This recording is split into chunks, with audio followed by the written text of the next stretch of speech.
Suppose kids are playing the game telephone, and Shelby whispers the name of a very important sensory system to John.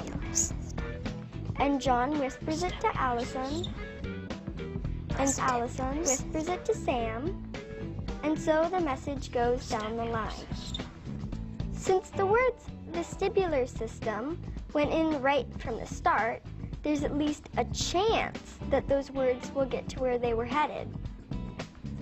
But what if Shelby's brain hears the words vestibular system instead of vestibular system?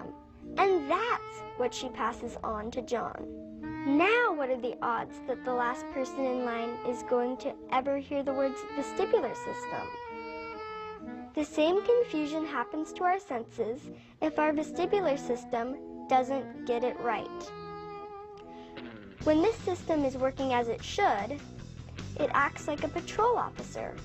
It's the first sensory system to get all the information that bombards our brain, and its job is to direct it to all the other senses. But what if that patrol officer has trouble interpreting the incoming information?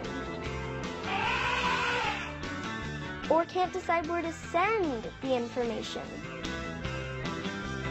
Or what if it snoozes and misses something altogether? Not good. A malfunctioning vestibular system is going to affect how we learn and behave. We may even have trouble getting the system up and going, like a light switch that's flickering and just can't seem to stay on once and for all.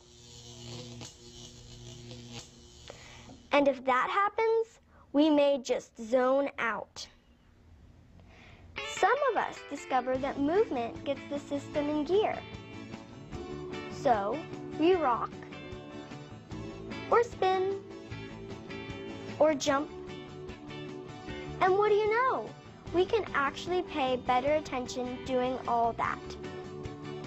In fact, some of us discover that we like to move all the time. That's because the vestibular system also has to do with balance. And it's a lot easier to balance when we're moving than when we're still. If you don't believe me, think about kids learning to ride a bike. It's much harder to balance when the bike is going slowly than when it's going fast. So some people might think, hey, there's a hyper kid, when they see him running here and there. But there's a good chance that he's a smart kid who's just figured out that it's a lot easier to balance when he's moving.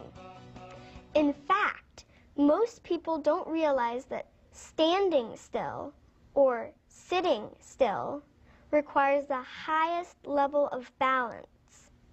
And most people have no idea that a poor vestibular system can keep a cortex worrying about staying upright and balanced, leaving no time for it to do its own job. But what if our vestibular system gets too much instead of too little information? When that happens, we're going to avoid movement. That's why you won't find us signed up for many team sports, such as soccer, or hanging upside down from playground equipment, or going on that roller coaster. After all, we can feel nauseous just riding in a car.